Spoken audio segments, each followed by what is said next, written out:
How you doing, folks? Welcome to the Knucklehead Podcast Network. This is Chris and Baltimore Blayne coming at you for our Friday Pick'em show. And we haven't done one of these in a while. You do see our picks up. We post them up to the site at KnuckPods on Facebook and at KnuckPods on Twitter. You can always reach us at knuckleheadpods@gmail.com as well. Something happened to my picks last week, so I got 14-0. So I'm only competing on the weekly now because we all agreed that if you don't get it in on time, it's your problem. So I didn't get it on time, so I'm out of the season race. But Blayne and I both decided we're going to try and be slick this week, and for the very first game on Thursday, we tried to try and pick up the Vikings over the Rams. I thought that maybe they could come back. I made the pick before I knew Peters was out, so maybe that would have been the difference. But trying to be a little too cute there, and kind of came back to bite me. How about you, Blayne? Why'd you pick the Vikes? I'm a gut pick person. So my gut told me to go with the Vikings. The Vikings looked very bad last week. They were looking forward to this game, and I thought this is okay. They're going to come out now to prove that that last week was a fluke, that they were a lot better than what they showed, and that they're going up against the king of the mountain right now, and they're determined to take that hill. So, and they came up short. That's why I picked them.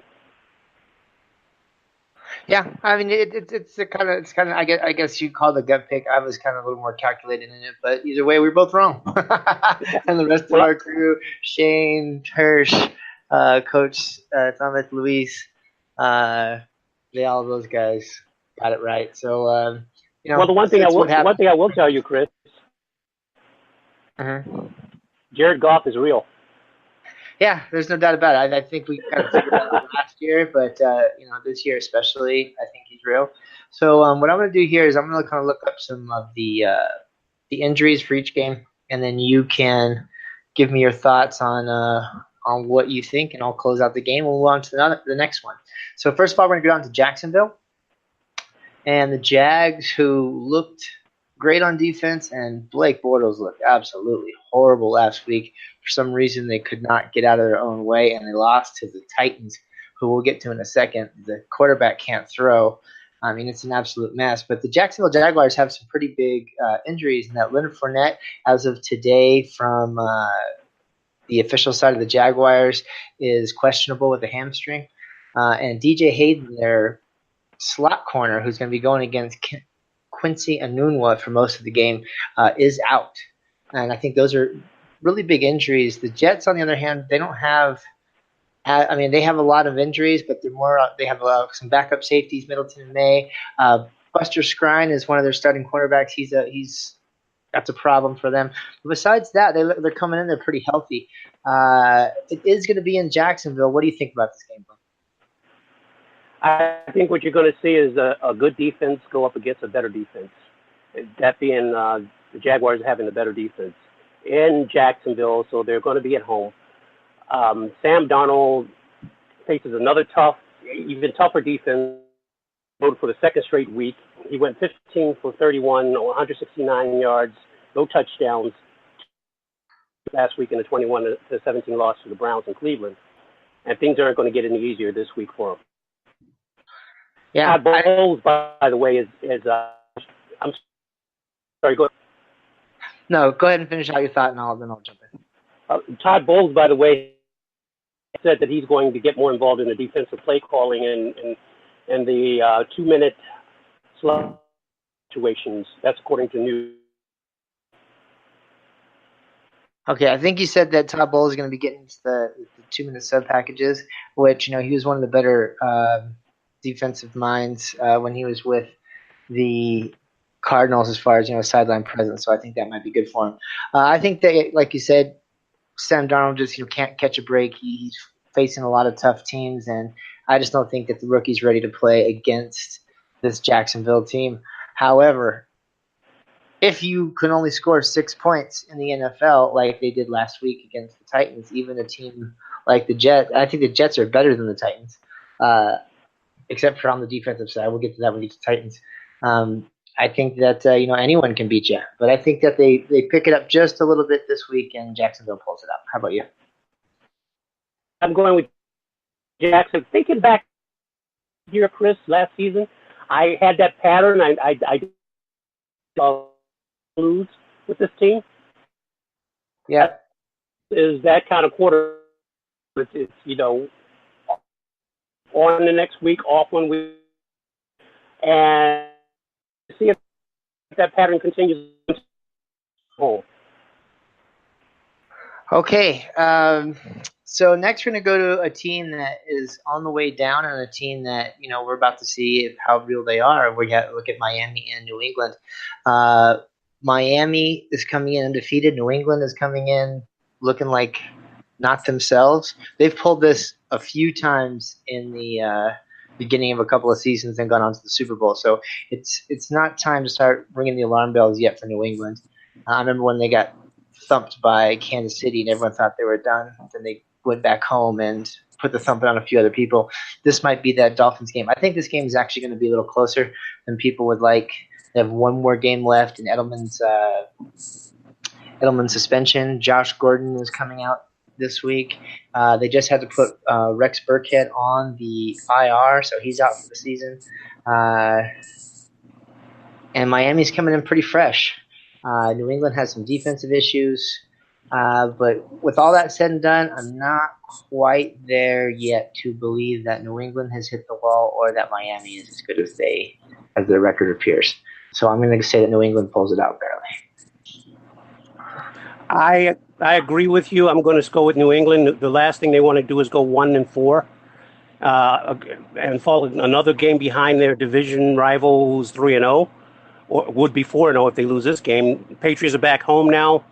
With Gronk being questionable, he was held down last week. I think the last couple of weeks he's been held back by defenses. And Josh Gordon is not. He hasn't had a full practice, or he's only been limited in practice ever since the trade, since he's gotten there. So even if he gets in the game, it's going to be probably very very. Used very, very slightly. Let's put it that way. He's suffering with that hamstring. So, on the other hand, that defensive line on the Dolphins has taken 2 big hits in their rotation with Andre Branch, in the rotation now. He's got a knee injury. He's out for indefinitely, and of course we all know about the William Hayes ACL tear, trying to sack the quarterback and stay within the rules. So that defensive line for the Dolphins is something to look out for. I'm going to take the Patriots, though. Again, I think it means more to the Patriots. I think the Patriots have a chance to show that they are still the tough beat at home. Yeah, and as of it's questionable. It might be one of those regular questionables. Where they just, because they had a change in their practice routine, they have to be reported as questionable. But Cameron Wake and Rashad Jones both are on the injury chart. Bill Belichick does this every week. He has about 40 people on the injury list, so I'm not going to read all those out because it's silly. Because he just kind of just puts everyone up there and says, hey, if the league will let me do it, I'm going to do it every week. So that's what he does. So everybody on the Patriots apparently is hurt, according to this sheet. Let's move on to this is Philadelphia and Tennessee. Tennessee right now, the quarterback Mark Mariota, the backup quarterback Blaine Gabbert is in concussion protocol. Mariota is there because they have to put him out there. He has a problem. He's had some kind of weird injury with his elbow, arm, and hand, where he has nerve damage or something, where he can't really move it or grip the ball correctly. He's even come out and said he can't grip the ball correctly. That's why they can't throw the ball. And they're going against Philly, who really looked pretty bad last week. Wentz did not look that good in his. He had some mobility, which is good to see, for him in his career. But as far as how he looked managing that offense, he looked pretty bad. With these two teams like this, it's kind of. I'm just going to say that Philadelphia is less in shambles than Tennessee. And if Wentz, can start putting it together, they can do something. Tennessee can't even throw the ball. So I don't see how Philadelphia can lose this one. Even though Tennessee's defense, I do want to give them credit because they have been way better than anyone gave them credit for coming into the season. But just to make that clear, my pick is Philadelphia.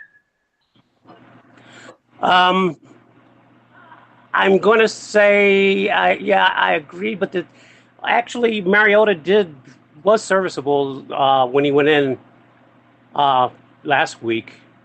I think he threw for over 100 yards and a pretty good ratio completion to attempts, and he also used his legs. Now that was only in that wasn't a full game. And also Blaine Gabbert is still in concussion protocol right now. Yeah, Darren Sproles for the Eagles. Darren Sproles is out with a hamstring injury, but Ajayi is supposed to play coming back from a back injury. I'm going to pick Eagles because I just think they're a stronger team, and for the reasons that you said, the question marks at quarterback. Okay. Next we go to Houston and Indianapolis. Houston, Deshaun is doing it again, and he's not really putting together the wins and the excitement they do. They do have some disconnects. That defense looks pretty shoddy in a lot of ways, but the kid is still throwing the ball. He's still moving. He's still doing all the things that everyone said it was going to be a fluke. It's proven that the numbers that he puts up are not flukish. I think this is what we're going to see. Indianapolis, on the other hand, we have Andrew Luck just does not look like he can get the ball down the field, and it's becoming pretty obvious. I'd say one of the most obvious things is when they pulled him out to throw the Hail Mary and then put in Jacoby Brissett. That, to me, threw up a lot of red lights. The Indy defense is doing better than people thought, but I don't think they're ready for what's going to come at them with Houston. I'm going to go with Houston. Okay, do you really think Houston is back, though? I mean, back from what? Well, I'm saying the kid is back. Deshaun Watson's back. Houston themselves have never been there, so I don't know how they can get back there. No. I'm talking about this. That's what I was talking about. Deshaun Watson. I have to go the other way. I don't trust this Texans team. They don't seem to have it together. They've lost all 3 games so far, and now they're on the road in Indianapolis. And I was picking them before, and now it's like, show me something. They're going to have to show me that Deshaun's got that offense running again. Yeah, I'm not super high on him, but I'm even lower on Indy. I think that's really what it comes down to. Yeah, you got good points there. I mean, the Andrew Luck mystery is really that was the whole thing about our preseason show when we did this division is what's going to be what Colts are we going to see? Colts was a big question mark. I was high on the Texans as being taking this division, but they proved me wrong so far. And division looks like they're going to prove me wrong altogether. Yeah, division games are always a little closer than we think. So that one will be interesting to see. So next we have a team that blew everyone's doors off and a team that really let down last week. The Buffalo Bills. Before we go on to the game, what did you think about that Buffalo victory over the Vikings? What do you think what do you think made that happen? Like, how does that happen? 17-point underdog winning on the road. I think the Vikings weren't prepared for Buffalo. I think they looked past Buffalo. Buffalo has been the joke of the league, or one of the jokes of the league so far. Then you look at Josh Allen coming in as the quarterback, a rookie quarterback. I think that they were looking ahead to this Rams game that they just lost. Of course, looking at the defense for the Vikings, I don't know. They got some serious issues. Yeah, that's 2 weeks in a row that they've been kind of beat up on the defensive side of the ball. They're supposed to be there was no defense in that game yesterday. Yeah, no doubt about it. So let me ask you this. I'll tell you, I think that Rodgers isn't right. He is on the injury report. Cobb has been looking shoddy, and it shows up again that he's on the injury report. He might not play. Green Bay just kind of looks like a shell of themselves. But I think they have the ability to bounce back. I think Buffalo comes down to earth with a thud. So I'm going to go with Green Bay. What do you think? Do you think Buffalo? This is they might get Shady back, and they just come off the biggest win in the last 20 years in the NFL as far as an upset in the regular season. What do you think happens? I think that they have to do it a second week in a row on the road against a very good team. The Packers have shown that they can come back at any time, as long as Aaron Rodgers is in there. I'm picking the Packers on this one at home. I don't think the rookie and that crew can overcome the Packers in Lambeau. Yeah. Okay. And then last week, Dallas went up to Seattle and got beat. Looked really, really bad. Couldn't run the ball. Kept giving the ball up. That offensive line. I think what the big thing that I noticed, and I only noticed that game because I watched the whole thing, is that offensive line is nothing like the one that was terrorizing the league 2 years ago. And that is the biggest difference, and that's the one thing that they're going to have to get over. And I don't see any way they can. Sean Lee, who's their best defensive player, is going to be out with a hamstring. They have some problems at safety. They feel kind of silly for not getting Earl Thomas after he made a second pick. He looked to their sideline and bowed to him, which I thought was kind of funny. And on the other side of the ball, Detroit put together their first 100-yard rusher, and was it like 16 years or some crazy number? I forget how many years it was, but they put together the first 100-yard rusher in a long time. The offense looks to be clicking. The defense, on the other hand, does not, especially the run defense. So what I'm interested to see is Zeke versus a bad run defense and a bad everything defense versus Detroit's pass.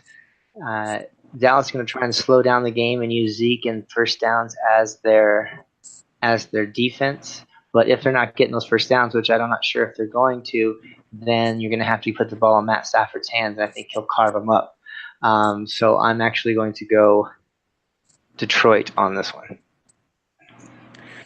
I'm going Detroit as well. I like what the Lions did against the Patriots last week, and I think they're going to build on that. Again, Cowboys, as you said, have been inefficient all season, at least for the first 3 weeks. I'm feeling even at home, even being at home, that the Lions are going to be too much. That offense is going to be too much for them to overcome. All right.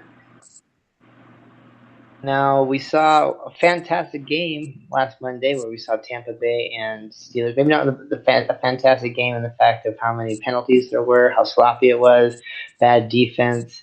But as far as excitement level goes, it was a pretty fun game.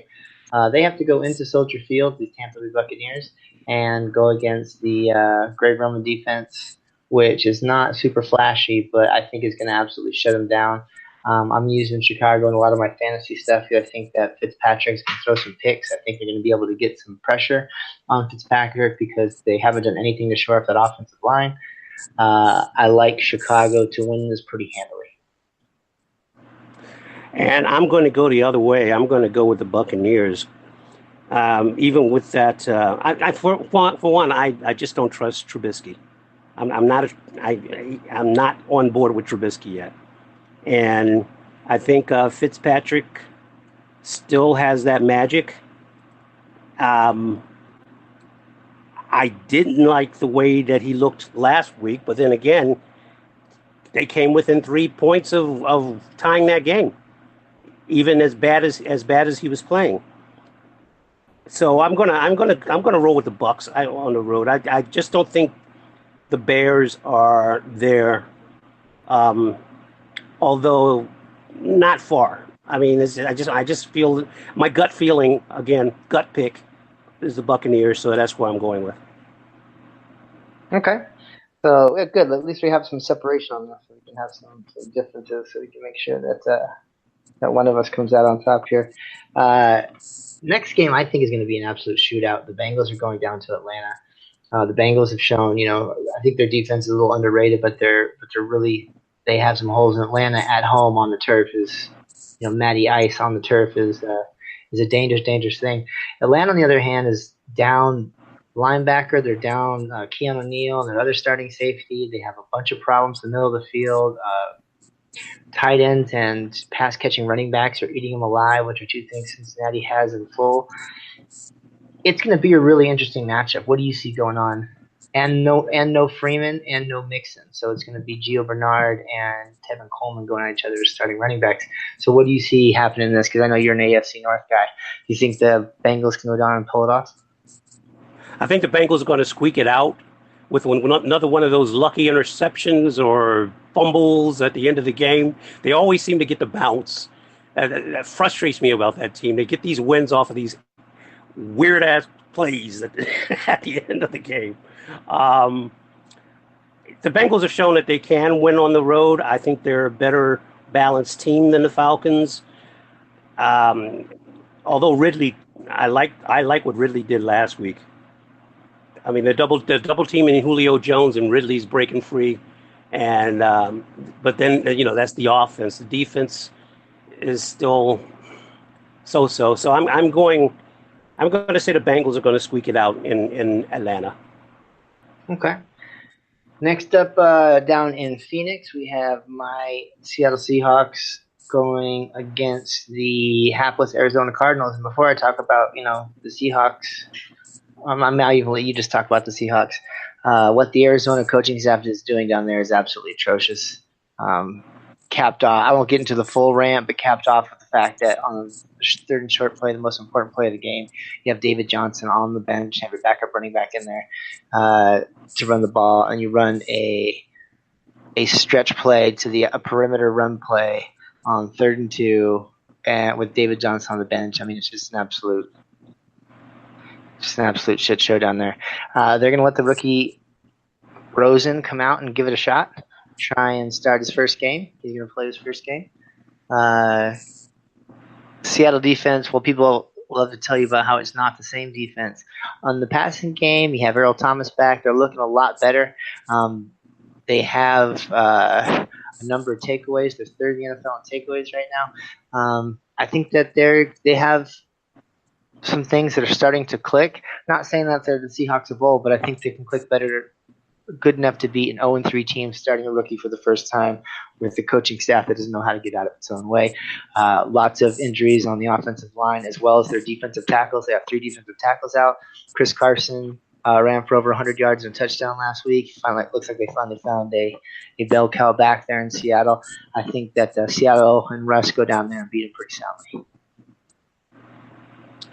I'm picking Seattle for this one too. I'm still concerned about the O-line for Seattle, but the Cardinals are a train wreck, man. I mean, you got Josh Rosen, as you said, starting his first game this week, but he might not have Larry Fitzgerald. Fitzgerald is still working through I believe a hamstring injury, and last week he was only targeted twice.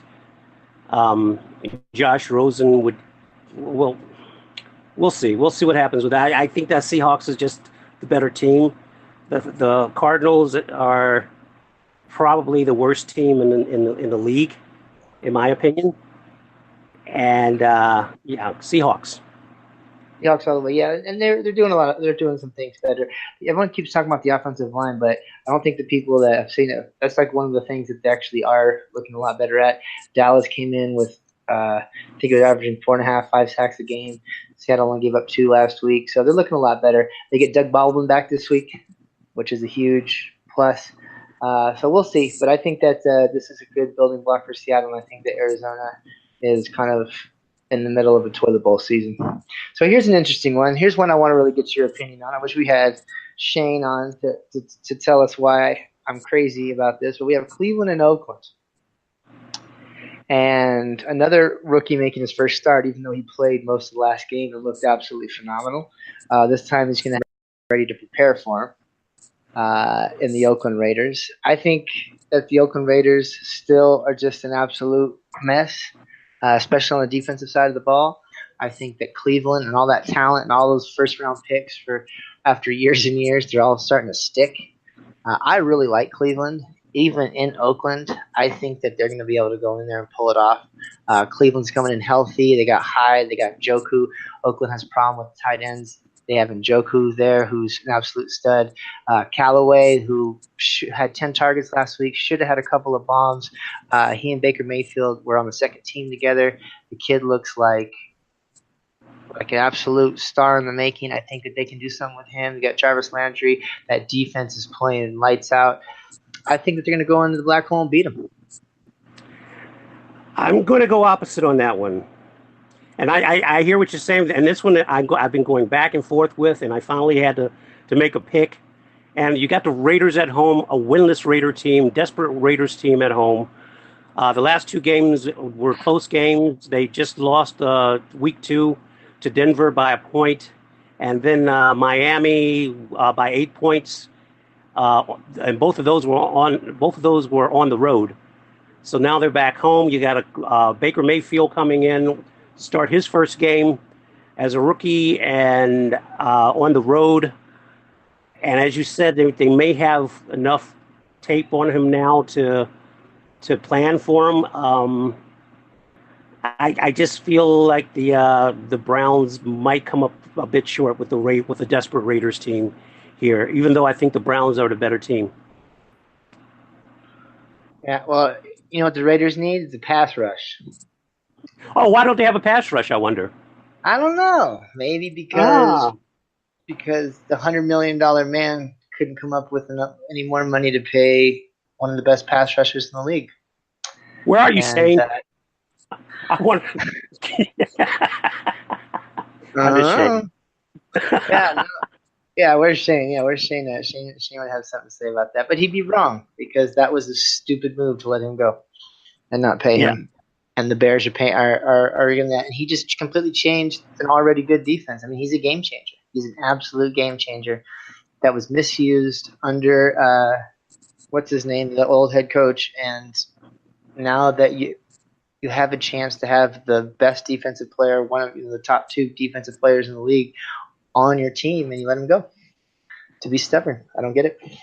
And that's why the Raiders aren't going to get it, and I think they're going to get run over. I think Carlos Hyde is going to have a huge game in this one. I think they're going to run right at him, and I don't think they're going to be able to get pressure on the rookie. That's why I think that Mayfield's going to be able to do good. I'm really impressed with him so far, I have to admit. But at the same time, if you got some pressure on him and showed him some looks that he hadn't seen yet, I bet you could really rattle him. But then he doesn't have to worry about that with the Raiders. That's why I think that the Browns go in there and pull that one off. I agree. All logic's telling me to pick the Browns. But that gut is telling me that you got a desperate Raiders team that's about to go 0-4.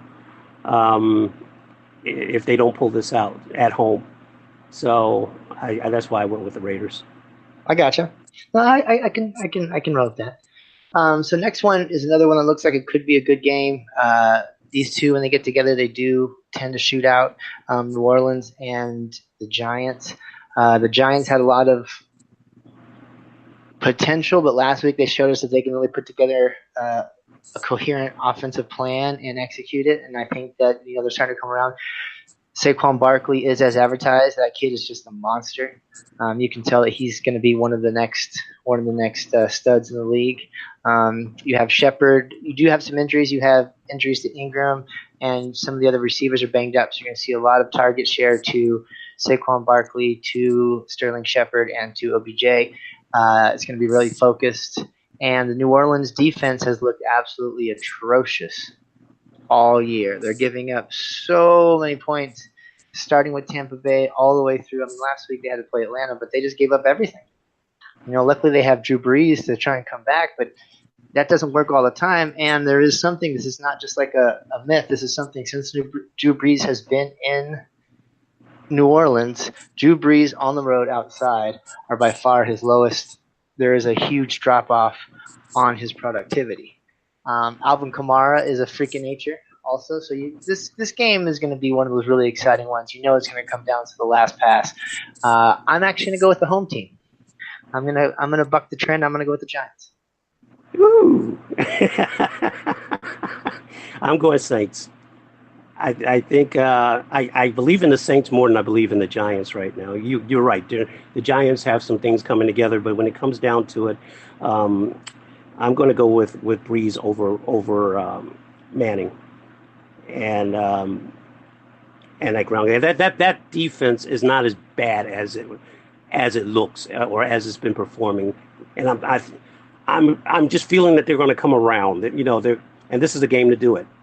This is a game to do it. So I'm gonna pick New Orleans. Um, Again, a gut pick. My logical picks haven't been working out for me, so I'm gut picking now. Your gut pick like Minnesota last night. Yeah. That kind of gut pick. That's true. That's true. That one didn't work out, but the other ones weren't working out for me either. So hey, what do I got to lose? I know Hirsch and Coach Taylor have been cleaning up this year. So Coach Taylor, I think, is in first place overall. So hey, kudos to them. We'll try and get them on one of the shows in the future. Next is a sad story. If I had some sad music or some violin music, I'd play it right now. Jimmy G is out. Stupid. I don't know. I mean, Josh Allen did it against the Vikings and went head first bonsai and made him look like a hero. And Jimmy does it, and season's over. So the season's over. Going to a Chargers team that's getting healthy. I mean, this one's pretty much in the bag, if you ask me. I'm with you. I'm picking the Chargers at home. Enough said about the 49ers. Their season's done. Yeah, Sherman's out for a few weeks. The safety's out. They got some other people that are nicked up, and then of course the big one being Breida has a knee problem, and then of course the big one being Jimmy being out for the season. I think that's pretty much it for the Niners in 2018. Yeah. So why don't you intro our Sunday night game and tell me what you think, and I'll just pick at the end. Ravens and Steelers. We have the rivalry of rivalries. These two teams, no matter how they're doing, play each other tough. And they're playing in Pittsburgh on Sunday night. Right now, Pittsburgh is looking very, very vulnerable. But I can guarantee you when the Ravens come into town, they're going to be looking like Super Bowl Steelers. But that being said, the Ravens have an offense. And, you heard me right. The Ravens have an offense. What they need to do, though, is they need to give Alex Collins the ball. Marty Morningweg is always saying how he believes in running the ball, but he does not want to run the ball. Feed Alex Collins. That pass rush of the Ravens on Big Ben is going to force him into mistakes. And he's been doing a lot of them. Although he was okay last week. He didn't throw any last week, but all you have to you rattle Big Ben, and you can get him to mess up. That Steelers defense, their secondary sucks. As we saw on Monday night, yeah, they got destroyed by a guy just throwing up Hail Mary passes. You can run on them, as I've always said the last couple of years. You can run on them, you can throw on them, and that's not something we're used to with the Steelers defense. Having a secondary that's that easy to playing like a sieve. I picked the Ravens in this one because I think the Ravens just are that much better.